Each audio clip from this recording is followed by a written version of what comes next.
They said the mountain had taken her.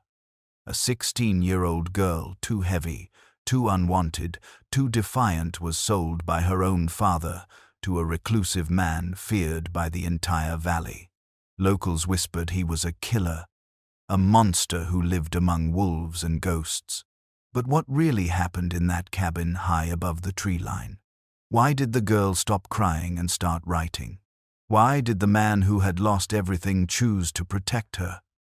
This isn't a tale of cruelty.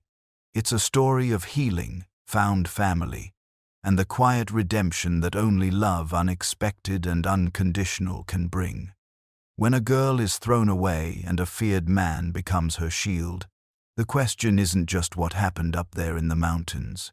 It's why.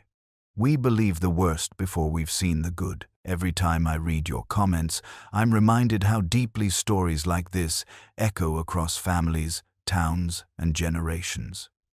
If values like dignity, redemption, and standing up for the vulnerable still matter to you, then you're already part of this journey.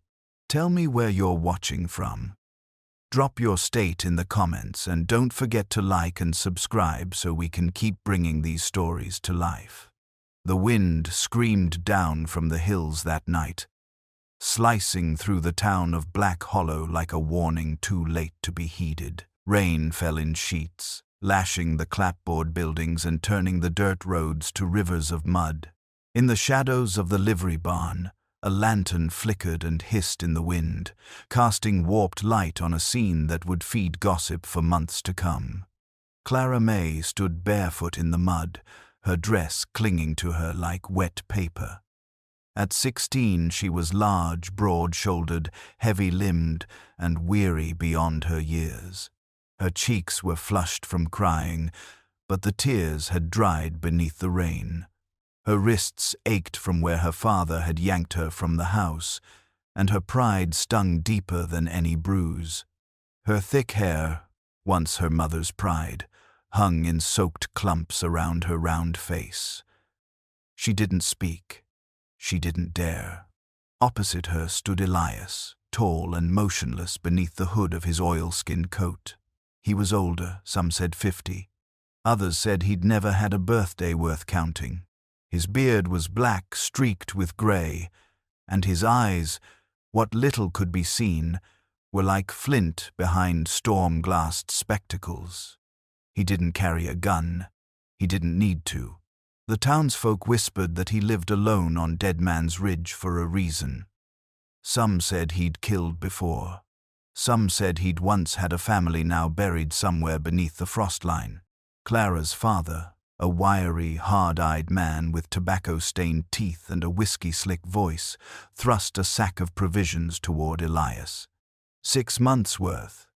Beans, salt, pork, flour, 2 tins of coffee, and the rifle. Good condition. Elias nodded once, slow. He didn't glance at Clara. She's strong, her father added, voice edged with mock pride. Built like a work mule. Eats like one too, but she'll carry her weight. Hell, you can teach her to chop wood, skin game, or whatever else you want. Don't matter to me. I'm done. Clara's breath caught, but she didn't cry. Not anymore. Without a word, Elias turned and walked away, heading toward the mountain road. After a moment, he stopped and looked over his shoulder. The message was clear. Come. Clara hesitated. No one stopped her. No one shouted, "Wait!" or "This isn't right." A few people had gathered at a distance, under eaves and umbrellas, their eyes half curious, half ashamed. No one met her gaze. Her feet squelched through the mud as she followed Elias into the dark, away from the only home she'd ever known. Such as it was. Behind her, her father counted out silver coins in the rain. As the 2 figures disappeared up the winding path into the hills, someone murmured from under their breath, "She's gone to the mountain man. Lord help her." Another voice, Older, softer, replied. Or maybe he'll help her. Stranger things have happened. But the wind swallowed their voices whole, and the girl, sold like a sack of potatoes, climbed higher into the storm, not knowing if she was walking towards safety, punishment, or something else entirely. The climb took hours. Rain turned to mist, then fog, then cold silence. The trail twisted through pines and narrow rock paths, lit only by the occasional flash of lightning above the ridgeline. Elias moved like a creature born of the woods, sure-footed and wordless. Clara followed, panting, soaked to the bone, her legs aching beneath the weight of her body and the heavier burden of dread. Every step took her farther from town, from people, from the last shred of whatever life she had known. When they finally crested the ridge, the forest opened into a clearing. A dark outline of a cabin stood against the sky, smoke curling from the chimney like a timid signal. The structure was simple hand-hewn logs, shuttered windows, a low stone porch with 3 steps. Elias didn't pause. He opened the door with a creak and stepped aside. Clara lingered in the threshold. The warmth hit her first. Wood smoke and pine, then the hush. No shouting, no thudding boots, no fists slamming tables, just the quiet breathing of a room that had not seen cruelty in a long time. The cabin's interior was spare but tidy. A wood stove flickered, casting shadows across the plank floor. 2 cots, one by the hearth, the other tucked beneath a window. A simple table, 2 chairs, a bookshelf with a few battered volumes, and a Bible whose spine had split down the middle. Tools hung neatly on pegs. A bucket of fresh water sat waiting by the door. Elias walked past her, set down his pack, and removed his coat. He didn't speak. He moved to a shelf and took out a folded blanket. Without looking at her, he pointed to the cot by the fire, placed the blanket down, and walked out the front door, leaving it ajar. She stood alone in the warm quiet, her eyes adjusting to the low glow of firelight. Her hands trembled. She didn't trust this silence. She waited for the shouting to start, or worse. But it never came. She crossed to the cot, sitting down slowly. The mattress was thin, but the blanket was clean. Beside the bed was a small, carved wooden box with dried lavender tucked into its lid. She sniffed it, cautious. It smelled of dust and something long forgotten. Outside, she heard the creak of the porch as Elias settled into a rocking chair. He didn't speak, didn't sing, didn't pray. He just sat. She ate nothing that night. Hunger twisted in her gut, but fear had closed her throat. She unpinned her wet dress, wrung it out, and hung it near the fire. Dressed in an old flannel shirt she found folded on the bed, she lay beneath the blanket, curled like a child. The fire crackled softly. Rain tapped the windows like hesitant fingers. Somewhere in the forest, a fox yipped, its call carried on the wind. She stared into the glow of the embers, the weight of her limbs too heavy to lift. Then the tears came quiet, hot, helpless. She covered her mouth with both hands, so Elias wouldn't hear. She rocked gently, just as her mother used to when the night grew cruel. Her voice trembled into the dark. "Mama," she whispered, "please don't be gone." The fire gave no answer. Neither did Elias. But outside on the porch, he kept watch through the trees as the storm rolled further into the valley, and the cabin held its silence. The morning came slow and gray. Fog still clung to the mountainside, the trees outside the window unmoving, as though the forest held its breath. Clara woke to the crackle of firewood and the scent of something earthy boiling on the stove. Her body ached, her feet swollen and blistered from the night before. but the room around her was warm, still unchanged. Elias stood at the table, his back to her, ladling something thick from a pot into a wooden bowl. He turned and placed it on the table without a word. Porridge. Maybe. No salt, no sugar, just sustenance. She sat and ate with her eyes on her bowl, hands trembling slightly. When she finished, he spoke for the first time since their climb. "You stay near the cabin," he said, voice low and even. "Don't go into the woods. You'll lose your way." Clara nodded. "You don't touch the tools, ever." She nodded again, faster. "And you don't lie." He met her eyes then. His stare was not angry, but it carried weight, the kind that settled deep in her chest. Clara swallowed hard. "I won't." He nodded once and went back to his chair by the fire. That was the end of the conversation. No explanation, no warmth, just rules, spoken like laws carved in stone. The next few days passed in near silence. Elias kept to himself, disappearing into the woods at dawn and returning before dark, always with something slung over his back, a bundle of kindling, a snare of rabbits, sometimes just a long stare that seemed to hold back more than it gave. He never asked Clara to help, but she couldn't bear to sit still, to wait in that silence with nothing but the sound of her own breathing. So she cleaned, quietly, slowly. She dusted shelves, swept the floor with a broken-handled broom, wiped the soot from the hearthstones. She scrubbed dishes that didn't need scrubbing, polished the old window panes until the world outside blurred into soft green shadows. It gave her purpose. It made her feel, if not useful, then at least not invisible. One afternoon, while sweeping near the back wall, her broom bumped against something heavy. A trunk, old and solid, with rusted iron hinges and a thick padlock on the latch.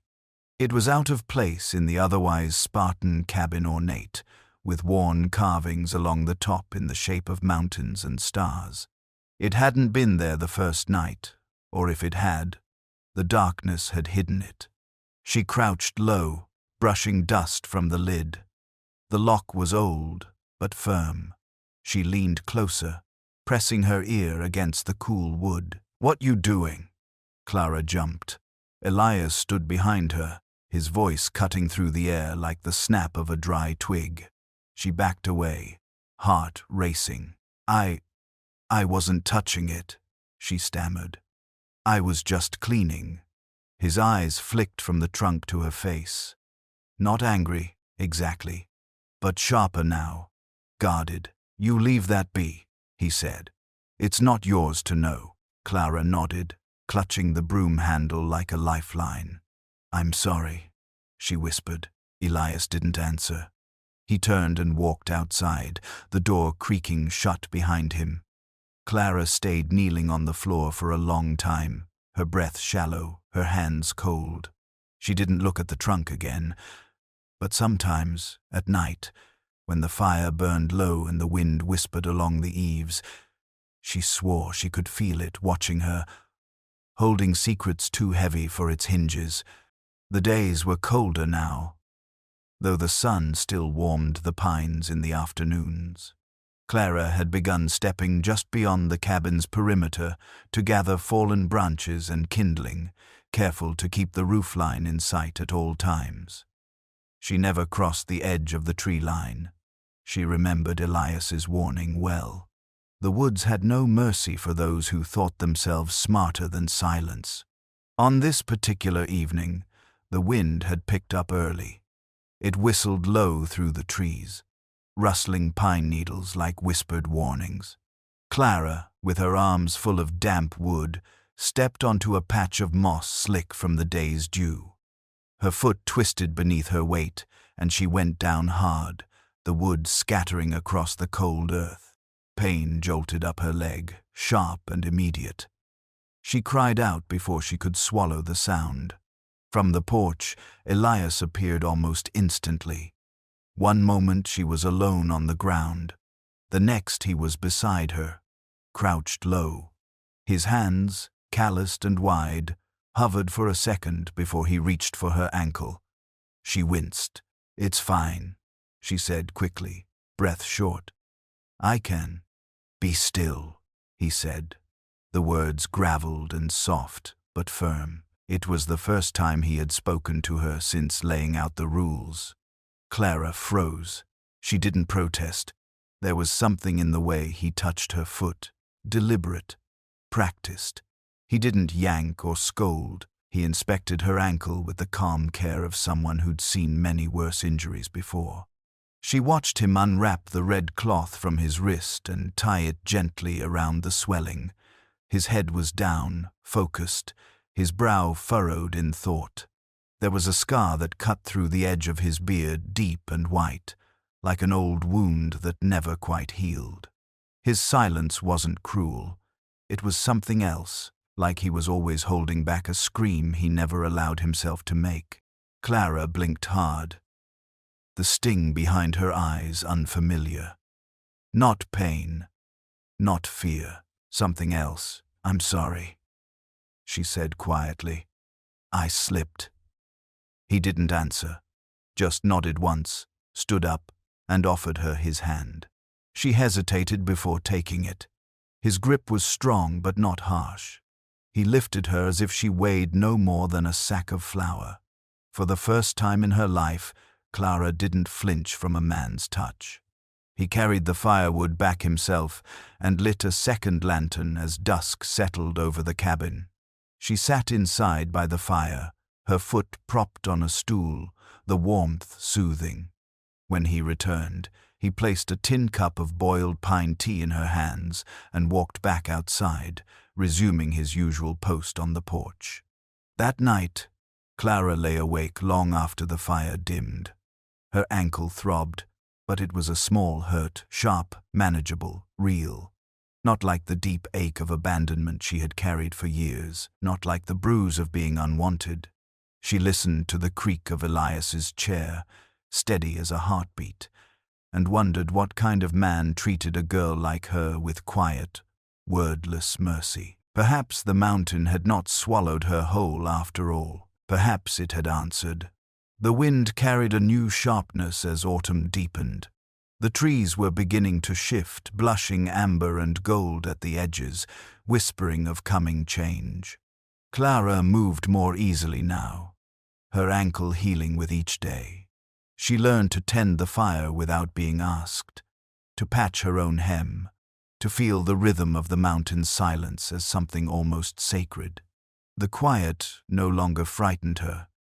It filled her in ways noise never had. One afternoon, while sweeping the hearth with a bundled branch broom, she noticed something tucked behind the iron grate, thin blackened papers, curled at the edges and half consumed. She hesitated. Elias was down the trail, setting a trap line, and wouldn't be back for another hour. Curiosity pulled harder than caution. She knelt and gently eased the brittle fragments from the ash.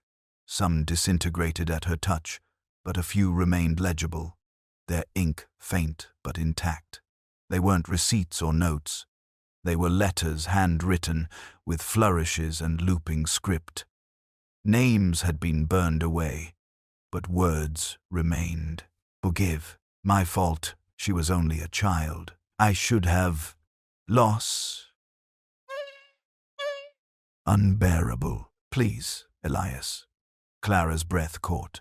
Her fingers hovered over the scraps like they might still be warm. She read the words again, slowly, as if each one contained a secret she wasn't meant to know. These weren't notes left behind in haste. They had been written with care, and then destroyed. On purpose. The letters weren't hers to read, but they had been burned in the hearth where she now warmed her hands. They belonged to this place, and to the man who refused to speak of his past. She sat back on her heels, heart quiet but full of questions. "A child," the letter said. "Loss. Please, Elias."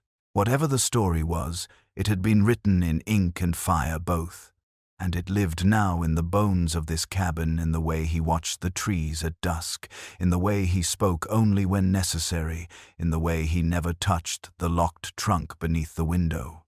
That night, after Elias had gone to his porch chair and the fire had settled into a deep orange glow, Clara took one of the stubs of charcoal from the kindling pile and found a scrap of brown paper on the shelf. She folded herself onto the floor beside her cot and began to write. The words came slow at first, like thawed molasses. Her fingers weren't used to shaping them, but as she wrote about her mother's soft singing, about the smell of warm bread, about the first time her father called her useless, they came faster. She wrote about the weight she carried in her body and the heaviness no one could see.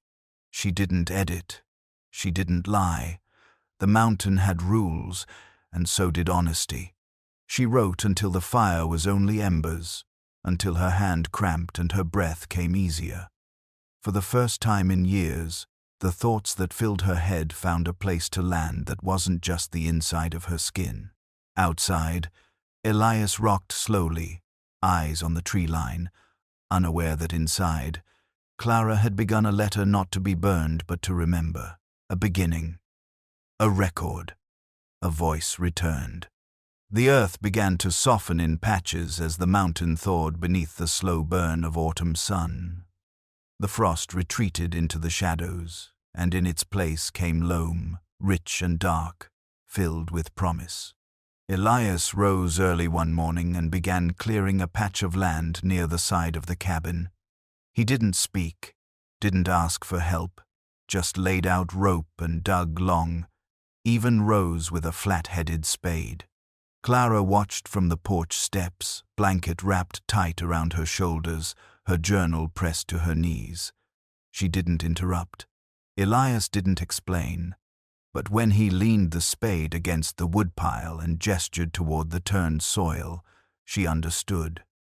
It was for her. She joined him without a word. Sleeves rolled, palms raw by the time the sun reached its peak.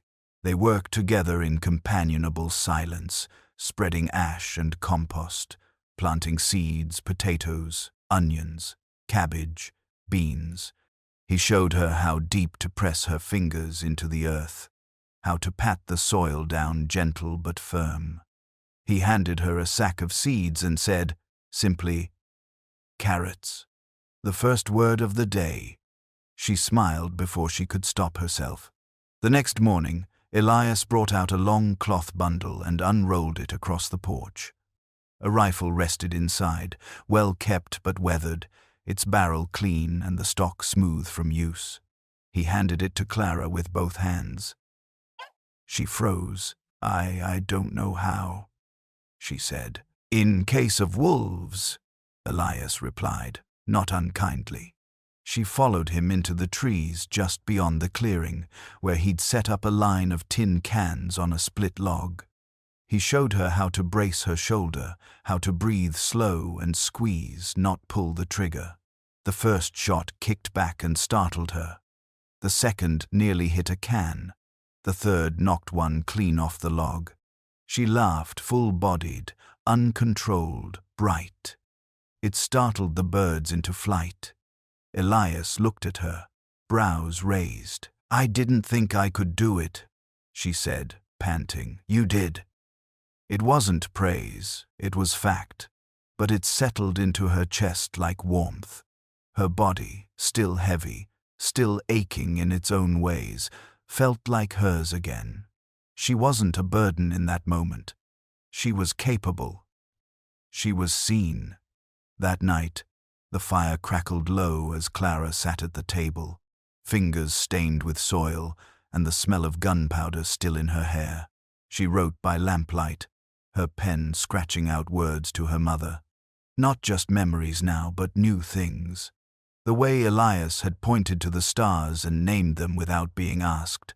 The call of a red fox at dusk. The taste of cabbage soup, not from a tin but from her own hands. She dreamed of her mother smiling. Not the tired, sick smile from her last days, but the full one, the one Clara thought she'd forgotten.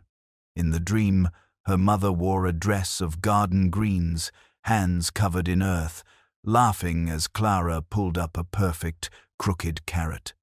When Clara woke, the dream didn't vanish like the others. It lingered, soft and steady, as real as the seeds beneath the soil. The river ran cold and swift along the edge of the valley, carving its path through stone and moss like it had for centuries. Clara had learned to fetch water in the early mornings, before the mist lifted from the trees. It was her time of solitude, her time to feel strong, moving through the hush with her bucket and boots.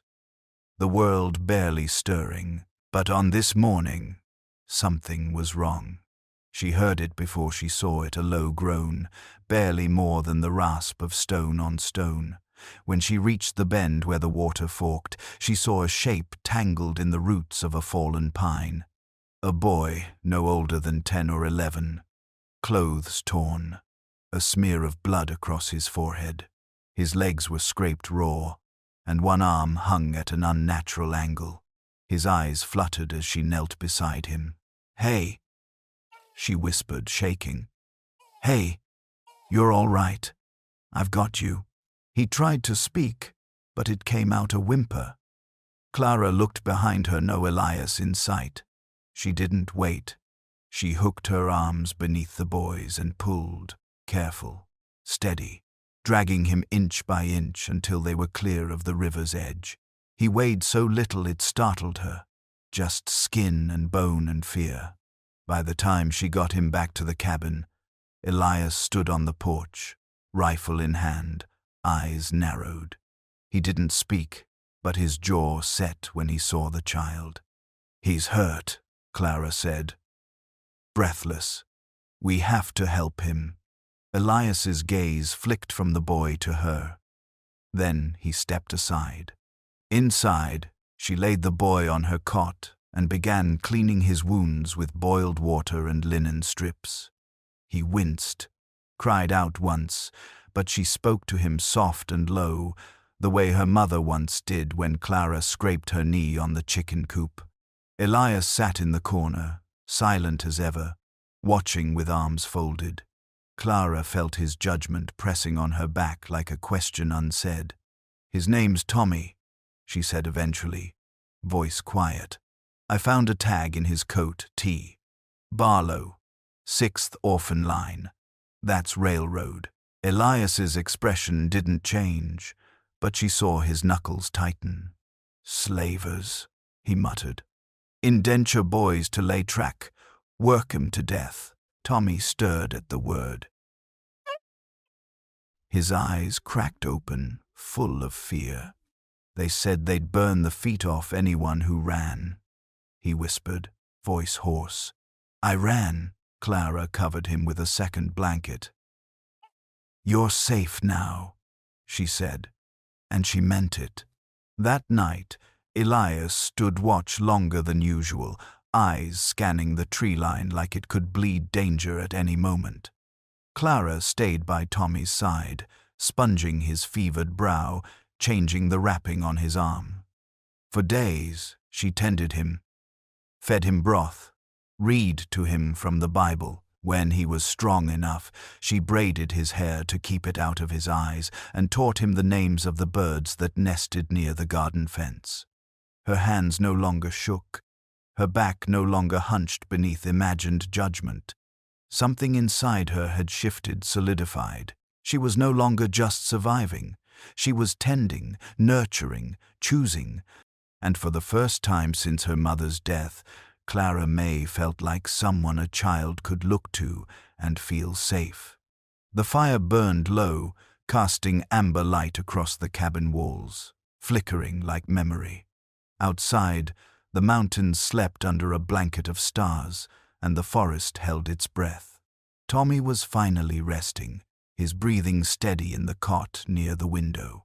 Clara sat at the table, tracing her finger around the rim of an empty mug, her journal closed beside her. Elias sat in his usual chair, silent, Still yet tonight, the quiet between them felt taut, like something unsaid had begun to press too heavily on the room. He hadn't spoken in hours, not since dinner, when Clara had thanked him for building a second cot, for fetching medicine from a hidden stash in the root cellar, for letting Tommy stay. Now, something stirred behind his eyes, and he leaned forward, elbows on his knees, gaze locked on the dying fire. "She was 8, he said at last. Clara looked up, startled by the break in silence. "My daughter, Lila." He didn't look at her, just spoke, slow and quiet, like the words had grown brittle over time and might shatter if rushed. "My wife's name was Margaret. We had a house near South Bend. I worked the rail line maintenance crew. Good enough money. Enough to build a home." Clara said nothing, afraid even her breath might stop him. "Winter came early that year. I was out on the line overnight. We were patching a frozen rail. She lit the stove wrong, or maybe the chimney was blocked. I don't know. By the time the neighbors saw smoke, the house was gone." He paused. The fire cracked, but it sounded distant. "I came back to ash." Clara swallowed hard. Her fingers trembled on the mug, and she drew them into her lap. "I should have been there," he said. "I should have seen the signs. But I was too proud to ask for help. I thought if I worked harder, earned more, fixed every broken thing, I could make the world safe for them." The words hung in the air, thick with a kind of grief that never dulled. "I came up here to die," he said. "Not quick, just slowly. I figured the mountain would take me in pieces. First the voice, then the mind." He finally looked at her then, eyes dark with a sorrow so deep it almost looked peaceful now. "Then you came," he said. "Then the boy." Clara felt her throat tighten. He shook his head slowly. "At first, I thought it was punishment, a reminder of what I'd failed to protect. But you remind me of her." Clara blinked. "Your daughter?" He nodded once. "Not the way you look, but the way you hold your sorrow without letting it make you cruel. The way you still notice birdsong. The way you keep people warm, even after you've been left out in the cold." The fire snapped, and he turned his gaze back toward it. "I never meant to feel anything again," he whispered. "But here you are." Clara didn't speak. She stood slowly, walked to the hearth, and sat down beside him, not touching, not prying, just near. The silence returned, but this time it felt like rest, not retreat. Outside, the wind moved through the trees with a hush like breath, and inside, two people sat close enough for their broken hearts to feel less alone. The sun hadn't yet cleared the ridge when the sound of boots on gravel stirred Elias from his chair. He stood with quiet purpose, eyes fixed on the narrow trail that led down into the valley. Whoever approached was no deer or bear. The steps were slow, deliberate, determined. Clara stood behind the window curtain, heart quickening, Tommy peeking from behind her skirt. Then the figure came into view, a woman in a faded blue dress, hem muddy from the climb. She wore a broad hat tied under her chin and carried a satchel slung across one shoulder. Her presence was neither threatening nor afraid. Elias opened the door before she knocked. "Miss Lyle," he said, voice low, respectful. "Elias," she replied, out of breath but smiling thinly. "You still know how to greet a preacher. That's good." Clara stepped out cautiously, Tommy clinging to her hand. Miss Lyle's eyes softened when she saw them. "Clara Mae," she said, nodding. "I hoped the rumors were wrong, but I see now." She looked at Elias again, expression hardening. "Your father's back, Clara. Down in the valley." He's telling anyone who'll listen that you were taken against your will. He's got 2 men with him, and he's heading for the sheriff." Clara's breath hitched. Her hand gripped Tommy's tighter. "But he gave me away," she said. "He traded me." Miss Lyle nodded. "A truth not worth much without proof. He says Elias threatened him, that he's a madman who's keeping you and the boy locked up in a cabin like a criminal." Elias's jaw tensed, but he said nothing. The preacher stepped forward, lowering her voice. "I know you, Elias. You saved my brother from freezing back in '86, even after he tried to rob you. But these people down there, they remember stories. They remember you walking into town with a rifle and a beard and pain all over your face. They think you're a ghost, a danger. What can we do?" Clara asked. Her voice was steady, but her hands trembled. Miss Lyle turned to her, eyes clear and sharp. "We fight it with truth. That's all we have." That evening, Clara sat at the table by lantern light, pen in hand, her journal open. The page trembled as she began to write not just her memories, but the truth as she'd lived it. The night she was dragged from home, the rain, the barter, the silence, the unexpected kindness, the garden, the boy. She didn't dress it up or make it grand. She wrote plainly, like her mother once taught her. The truth, spoken simply, has more weight than any insult screamed loud. She signed it at the bottom with her full name, Clara Mae Harper, daughter of Eleanor, of my own will and mind. Tommy added a shaky signature beneath hers. Elias didn't ask for his name to be written. He just slipped the pages into a leather pouch and handed them to Miss Lyle when she returned the next morning. "If they read this and still call me a monster," he said quietly, "then nothing else will matter." Miss Lyle looked at him, then at Clara, her expression fierce. "They'll listen," she said, "because the valley's tired of men like her father, and it's time someone said so out loud." She tucked the letter beneath her shawl and turned back down the mountain. And for the first time, Clara didn't feel like a secret hidden in the woods. She felt like a witness. The valley held its breath under a sweltering noon sun, the kind that seemed to press down on the earth and wring the air dry. Birds had gone quiet. Even the wind had retreated. The silence felt strange, too still. Elias sensed it first. He stood at the edge of the porch, rifle cradled loosely in his arms, gaze locked on the narrow trail where grass no longer grew. Clara was in the garden, her hands deep in the dirt, Tommy feeding scraps to the hens. When the first voice broke the silence, it wasn't a greeting. It was a slur, half-spoken and full of threat. "Clara, you in there, girl?" Clara froze. Dirt fell from her fingers.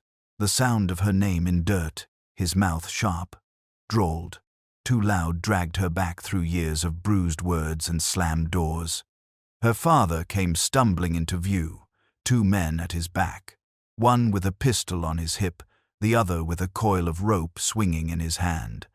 Her father's face was red with drink, eyes glazed and mouth curled in that half-smile that always meant something worse was coming. "I've come to collect what's mine," he shouted toward the porch. "She's underage. You got no right keeping her here." Elias didn't move, didn't blink. His voice, when it came, was cool as creek water. "She isn't yours." The pistol man stepped forward, but Clara's father held out a hand. "Now listen here, mountain man. You think that little slip of paper from a backwater preacher changes the law? She's my daughter. I fed her, sheltered her. What I do with her is no business of yours." "She ain't livestock," Elias said. Tommy huddled against the doorframe, eyes wide. Clara's heart thundered in her chest. Her hands shook, but she rose from the garden anyway. She walked, slow and certain, toward the porch, her boots caked in soil. Her father's eyes landed on her and narrowed. "You think this is where you belong?" he sneered. "Playing house with a madman in the woods? I belong where I'm safe," Clara said, voice soft but steady. "And this is the first place that's ever felt like that. You ungrateful." Elias moved, slow and deliberate, raising the rifle. He didn't aim it yet, just held it across his chest. The message was clear. The men behind Clara's father shifted uneasily, eyes flicking between the barrel and the girl standing taller than they remembered. "I won't ask again," Elias said. The air crackled. Clara felt the moment stretch one breath, then another. Her father stepped forward, one foot on the bottom stair, and Elias fired. The shot rang out, not into flesh, but into the dirt 2 feet from the man's boot.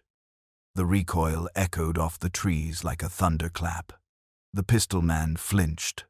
The rope man swore and backed away. Her father stood still, rage trembling on his skin. But something else was there now, too, fear. Clara stepped down beside Elias. Her voice wavered, but she raised it anyway, throat tight, fists clenched at her sides. "I am not your property," she said. "Not now. Not ever." The words hung in the air, louder than the gunshot. For a long moment, no one moved. Then, slowly, her father lowered his eyes, spit into the dirt, and turned. The 2 men followed, silent now, all bravado drained like ale from a cracked mug. They disappeared back down the trail, their retreat swallowed by trees. Clara exhaled. Elias lowered the rifle and looked at her, not proud, not surprised, just steady. The wind returned then, soft through the leaves. And the valley, once again, belonged to the living. The town of Black Hollow was a place where whispers traveled faster than smoke, and once a name was tarnished, it rarely found polish again. The day Clara's father returned from the mountain, red-faced and shamed with an empty holster and dirt on his boots, the rumors began to boil over. She bewitched him. Someone hissed in the general store. Fat girl always had a mean streak. Muttered another, stacking tins behind the counter. And that mountain man? Should have been driven out years ago. Probably did something to her mind. Lord only knows what's going on in that cabin. The gossip moved through the saloon, the post office, the church pews. Eyes narrowed when Clara's name was spoken. Lips twisted when Elias's shadow was imagined in the hills. Men drank themselves into righteous rage, and women folded their arms and shook their heads as if they'd known trouble was coming all along. But not everyone bought the stories wholesale. Miss Lyle stood quietly for 2 days, watching the tide of suspicion rise. She heard it in the market, on her porch. Even from the sheriff's wife, half-truths salted with ignorance. But on the 3rd morning, she stepped into the chapel, her spine straight, her boots still muddy from the ridge. It was Sunday, and the townsfolk sat in neat rows, murmuring, fanning themselves, pretending not to see her stride down the aisle. She didn't go to her pulpit. She stopped right in the center, turned, and faced them. "I've heard enough," she said, her voice slicing through the hush. All eyes turned, some gasped. The sheriff shifted uneasily in his pew. "You want to whisper about Clara Mae Harper? A girl tossed out like garbage by the man meant to protect her. A girl who found kindness where none of you dared to offer it." A few looked away. "And Elias," she continued, her voice rising. "Elias, who saved my brother from freezing, who healed my son's dog with nothing but ash and spit, who has buried more than any of you will ever know. He is a man of more decency than any of you have shown this week." Someone scoffed, but it died quick under her stare. "I've been to that cabin," she went on. "I've seen the garden Clara planted, the boy she saved, the firewood stacked neat and honest. "I've read the letter. If you can sit here in your Sunday best and still call that wicked, then may God judge you, because I surely will not." Silence stretched long and tight. Outside, a crow called once and flew across the sky. She turned and walked out without another word. And slowly, like frost loosening under the sun, something began to shift. A few women came to her porch that afternoon with questions, not accusations. A merchant left a sack of seed at the preacher's door for the mountain. One of the sheriff's deputies asked to read the letter himself. The rust of old guilt clung stubborn. But doubt had found its way in, and in a town like Black Hollow, that was how change began, not with thunder, but with a whisper spoken by someone brave enough to stand alone. It was during one of the quieter afternoons, when the wind had calmed and the mountain birds sang soft lullabies from the eaves, that Tommy stumbled upon the trunk again. Clara was outside tending the garden, humming under her breath, and Elias was away checking snares. Tommy, still recovering but stronger each day, had taken to organizing the shelves, he said. It made him feel useful. The cabin, though modest, had its secrets, and one of them was the heavy old chest by the window. Clara had warned him not to touch it, and Tommy, for the most part, obeyed.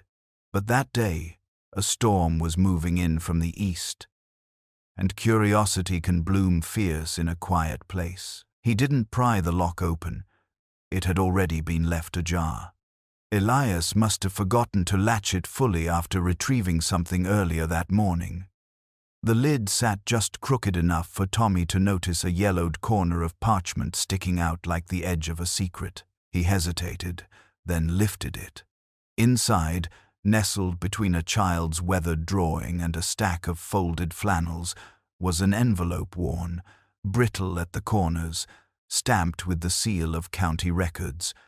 He opened it slowly, careful not to tear. The words leapt out at him. Harper, Willard, illegal claim, parcel 9D, falsified survey markings.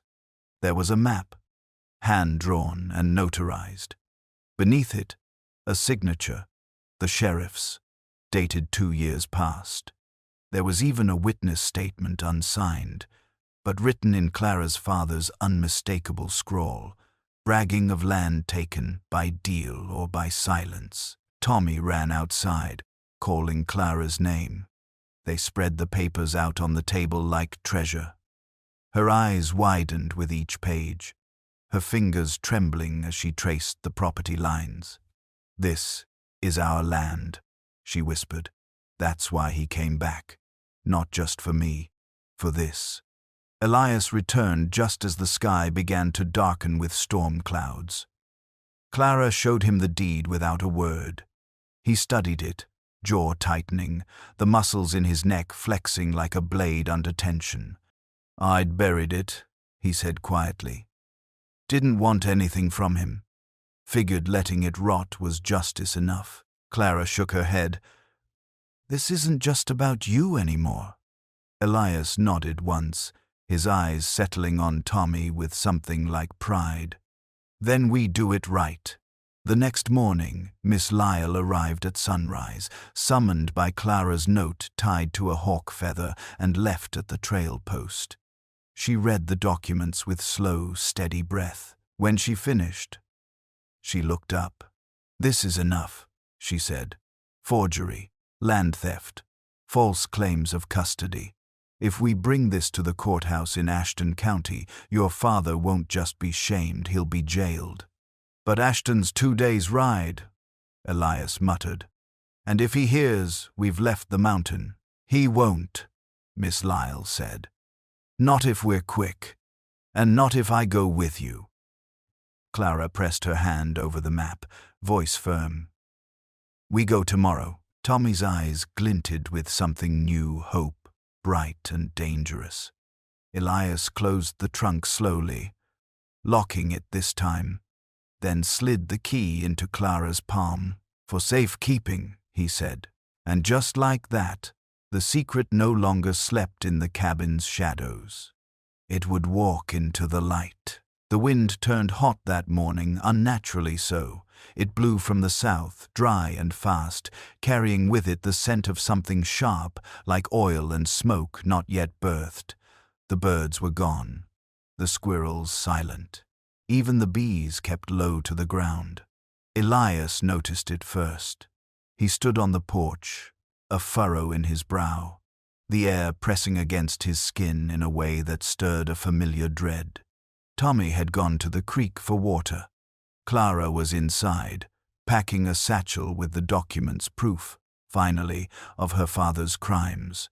They were set to leave with Miss Lyle at dawn. The world, it seemed, had other plans. It began with the crack of splitting wood, then a burst of flame that rose like a monster behind the trees. The barn, Elias's barn, was already engulfed, fire licking at the sky in hungry tongues. Clara rushed outside, the heat hitting her like a slap. She saw it then, her father, stumbling from behind the trees, eyes wild, bottle still clutched in one hand, a burning rag in the other. "I built it," he screamed.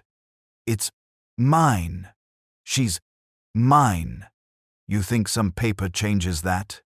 Elias ran toward him, but the flames blocked the path, roaring higher now, feeding on dry timber and old paint. The fire leapt from the barn roof to the grass, reaching for the cabin like it remembered the last time it had devoured a home.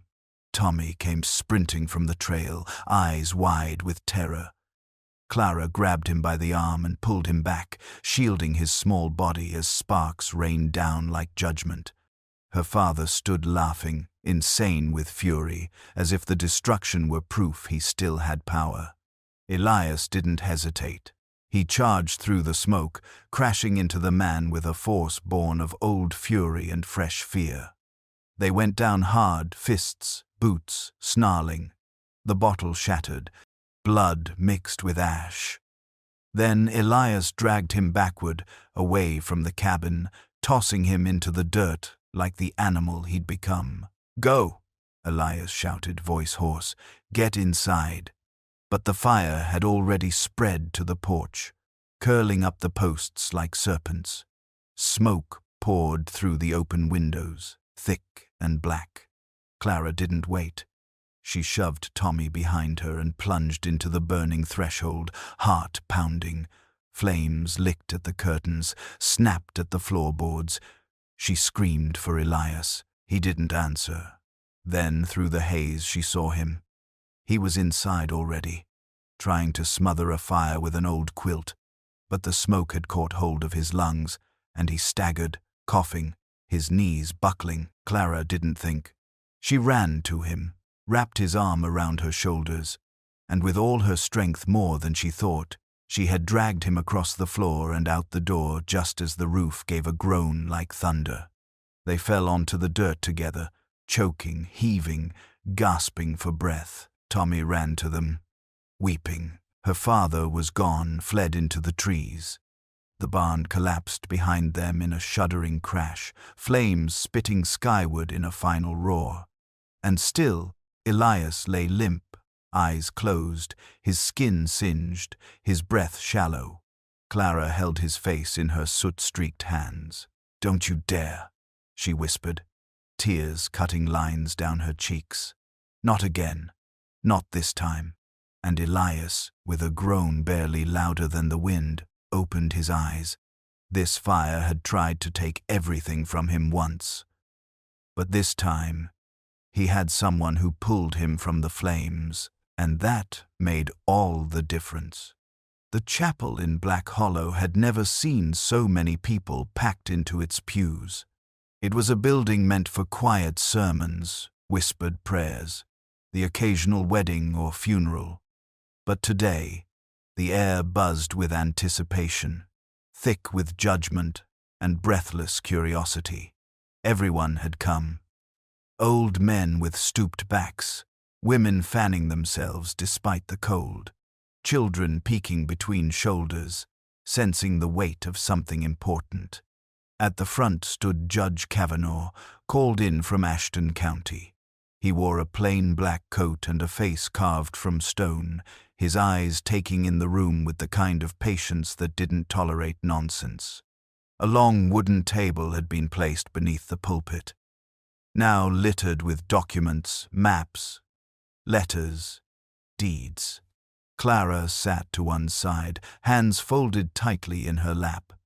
Elias beside her, his arm bandaged, skin still pink and raw from the fire, but his posture straight. Tommy clutched his worn cap in both hands, eyes wide but unafraid. Miss Lyle stood calmly behind them all, a presence as solid as the mountain itself. Clara's father sat opposite, a bruise blossoming on his cheek, his jacket torn and face unshaven. His two hired men were nowhere to be seen. He looked smaller than he had on the mountain. Meaner, too. The judge called the room to order with a single bang of his gavel. "Miss Lyle," he said, "you may begin." She stepped forward, voice calm and unwavering. She laid out the facts, the forged documents, the illegal land claim, the barter of a minor in exchange for goods. She handed over the deed Tommy had found, along with Clara's letter and the map Elias had stored away for years. "This girl," she said, motioning to Clara, "was treated as property, sold, abandoned, and now her abuser returns to call himself her father in the eyes of the law." Clara stood next, heart pounding like a war drum in her chest. She spoke slowly, clearly, eyes trained not on her father, but on the judge and the gathered crowd. "He said I was his to trade," she said, "that my size, my silence, made me useless to anyone else. But I found safety in that cabin. I found kindness. I found myself, and I am not anyone's property." There was a hush so deep, even the floorboards seemed to listen. Then the judge turned to Elias. He stood slowly, taller than many remembered. He looked across the chapel, his eyes meeting those who had called him a ghost, a threat, a thing to be feared. His voice, when it came, was gravelly but sure. "I lost everything once," he said. "My wife, my child. I came to the mountain to disappear. Then Clara showed up, and she brought a boy with her. And somehow, in that quiet, they gave me back a reason to speak. If that makes me guilty in your eyes, then I'll take whatever sentence you hand down." He sat back down. The room held its breath. Then Clara's father stood. "They're lying," he spat. "She was always difficult, lazy, greedy. I gave her shelter, and this is how she repays me? With lies and forged letters?" He turned toward Tommy, sneering. "And that brat? What does he know?" Tommy rose to his feet before the judge could ask. "I know what it's like to be treated like a tool," he said. "Like a dog. I know he tried to burn that cabin down. I saw him. I heard him scream that Clara was his to take. I ain't lying." The judge leaned forward, eyes narrowing. "And did he threaten you too, son?" Tommy nodded. "Said he'd cut my feet off if I ever spoke." Gasps rippled through the crowd. The judge looked down at the papers, then up again. "I've heard enough." He struck the gavel once. "This court recognizes Clara Mae Harper as a free citizen under the care of Miss Lyle and Mr. Elias Dunn. The man who claims her is hereby charged with illegal land seizure, attempted arson, and the unlawful sale of a minor. He will be taken into custody immediately." The sheriff stepped forward, cuffs in hand. Clara's father sputtered, shouting curses, but no one stood to defend him. Not one voice rose in protest. Outside, the chapel bell rang softly in the wind, and inside, for the first time, Clara felt the weight of justice fall in her favor. The air inside the chapel was still. Even the old wooden floorboards seemed to hesitate before groaning. The judge sat with folded hands and heavy eyes, his gavel resting before him like a final word yet to be spoken. Clara stood, heart drumming in her chest, her shoulders back but trembling. Beside her, Elias remained silent, still recovering from the fire's wounds, his arm bandaged beneath his shirt, the scent of salve faint on his skin. Tommy sat between them, legs swinging nervously, eyes darting from the judge to the townsfolk gathered behind. They had come in droves, not just the gossips, not just the doubters, but also the uncertain, the ones who had stopped Miss Lyle on her porch, the ones who had read the letter.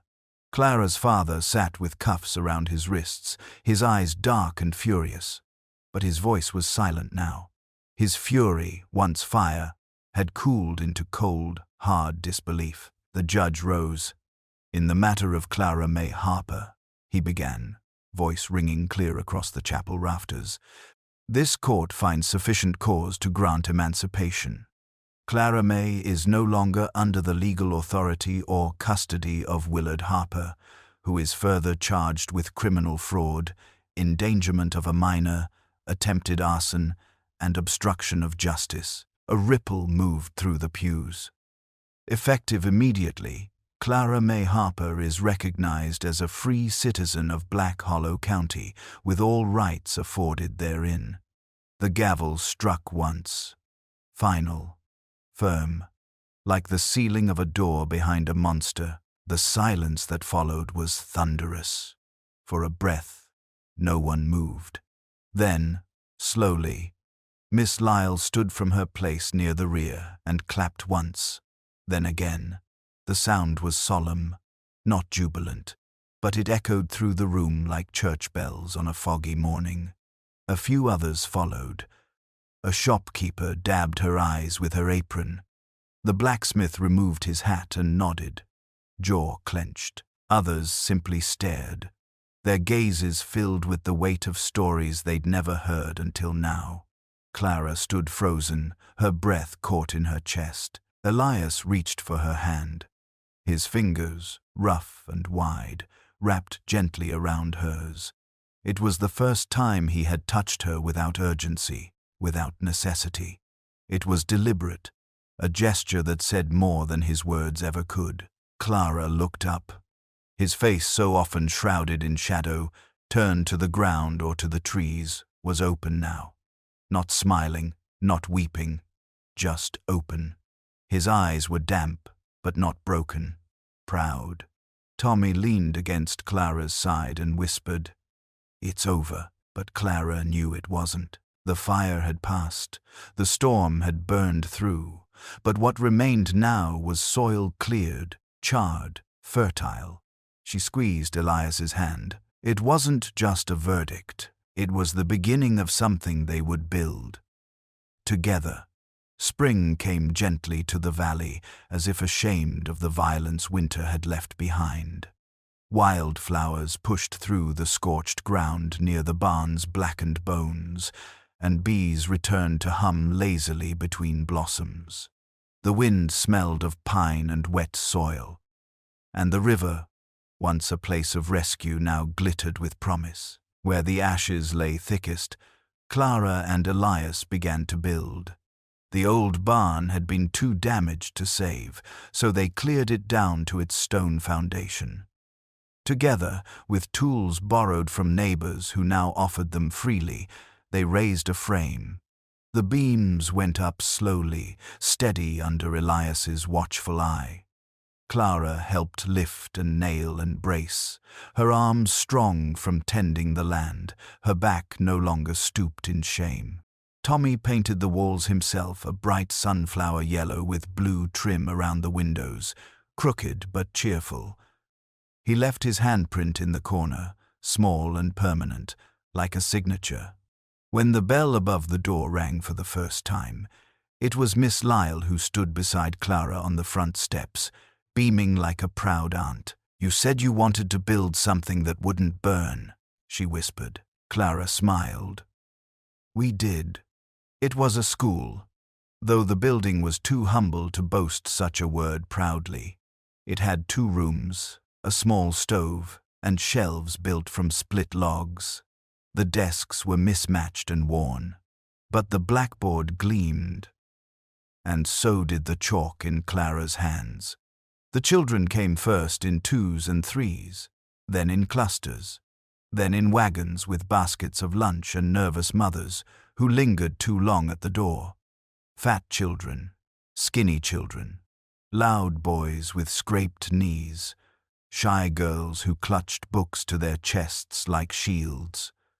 No one was turned away. No one was measured for what they lacked. Clara taught them letters first, then words, then how to shape their thoughts into stories, into truths. She taught them how to speak without fear of being silenced. "Your voice," she would say, "is the one thing no one can trade away." Tommy helped with the youngest ones, always patient, always listening. He carved small birds from scrap wood to give them when they learned their names. He said it helped them remember to fly. Elias built more benches, fixed the roof, repaired pencils with his pocket knife. He never taught, not in the formal sense, but the children knew he was watching, protecting the place with the same quiet ferocity he had once guarded only himself. The town changed too. People stopped crossing the street when they saw Elias. They brought vegetables, books, spare coats. They came to listen at the windows, leaning close when Clara read aloud from the journals her mother once filled with poems. The valley, once heavy with judgment, now bent toward something softer, something more like understanding, and when the sun set behind the ridgeline each evening, it did so over a place that had been carved from pain and rebuilt with hope. A place where children laughed, where healing was passed from hand to hand like chalk and paper. A place where Clara Mae Harper had planted something that would grow long after she was gone. The key had lived in Clara's drawer for months, nestled between folded letters and stray buttons. It was small, iron, and warm from the sun whenever she took it out to look at it. But she had never used it, had never asked. The trunk, tucked quietly in the corner of the cabin, remained unopened, not out of fear, but respect. Whatever rested inside belonged to a grief older than her time here. Some doors only opened when the silence between people turned to trust. It was a late summer evening when Elias finally spoke. They sat outside, watching Tommy chase fireflies in the grass. The sky was lavender, the pines dark silhouettes against fading light. Elias held a mug of weak coffee, the steam curling beneath his beard. "You should open it," he said softly. Clara turned to him, surprised. "The trunk?" she asked. He nodded. "It's time." No. Inside, the cabin felt stiller than usual, like the walls themselves were listening. Clara knelt before the old chest, its wood stained dark with years of quiet waiting. Her fingers found the lock and, slowly, she slid the key in. It turned with a soft click. The lid creaked open. The first thing she saw was the doll. It lay atop a faded shawl, one button eye missing, its yarn hair singed at the ends. The cloth was blackened on one side, the stuffing poking out. Clara lifted it gently, careful not to let the head fall loose from its thin neck. She recognized it, not the doll itself, but the care. The kind of toy a parent made by hand, not bought in a store. A doll meant to be loved. Beneath it, wrapped in oilskin, was a journal.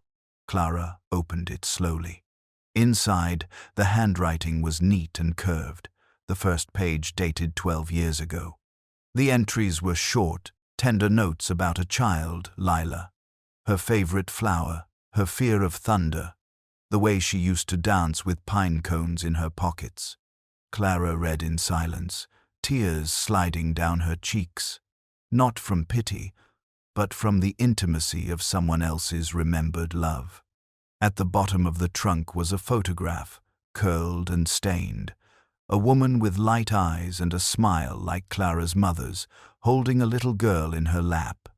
Elias stood beside them, years younger, arms wrapped around them both, awkward and proud. Clara turned, holding the photo out. Elias didn't take it. "I used to look at that every morning," he said, "and every night, until it started hurting more than it helped. So I put it away, locked it up." "She didn't ask why," he went on, voice even. "I thought I'd lost the part of me that could care again. That when they died, every decent thing in me burned too. But you," he paused, swallowed hard. "You reminded me that what's gone doesn't always stay gone. You brought something back, Clara. You made this place more than a grave. You gave it a future." Clara looked down at the doll in her lap, then back at him. "You gave me a place to grow," she whispered. He reached for her hand then, not out of obligation, but the quiet need to connect. He held it, warm and rough and sure. "Not just a place," he said, "a home." And as the fire crackled behind them, and Tommy's laughter echoed from the meadow, Clara closed the trunk for the last time, not in fear, but in peace. The lock clicked gently, not as a seal of pain, but as a symbol of something finally, beautifully complete. The spring came early that year, gentle and full of color. It crept over the valley with quiet hands, brushing green into the hills and waking buds from their long sleep. The trees whispered again, not with warning but with welcome, and the river ran clear and lively, its song no longer one of desperation but of promise. Clara stood at the edge of the garden, boots sunk slightly in soft soil, the scent of wet earth rising around her. She looked over the rows she had planted months ago, tiny sprigs of green pushing through, already reaching for the sun. Beans, squash, wildflowers blooming where vegetables hadn't taken. The soil was stubborn, like her, but it had yielded. It had forgiven. She was taller now, not by inches, but in posture, in presence. Her shoulders no longer hunched, her eyes no longer cast downward. The weight she still carried in her body was no longer shame, but substance. She was rooted. She was growing. She belonged to no one but herself. Elias worked nearby, carving the final curve into a wooden bench, his knife steady despite the weathered stiffness in his hands. He had harvested the wood from a fallen oak near the ridgeline, shaping it slowly over the winter. Not rushed, not perfect, but made with care. He placed it beneath the cabin's window, where the morning sun would strike just right and where the wind brought the scent of the garden. When Clara came to sit beside him, he didn't speak. He didn't need to. Tommy ran through the clearing, laughing with 3 other children students from the town who now came daily to the school.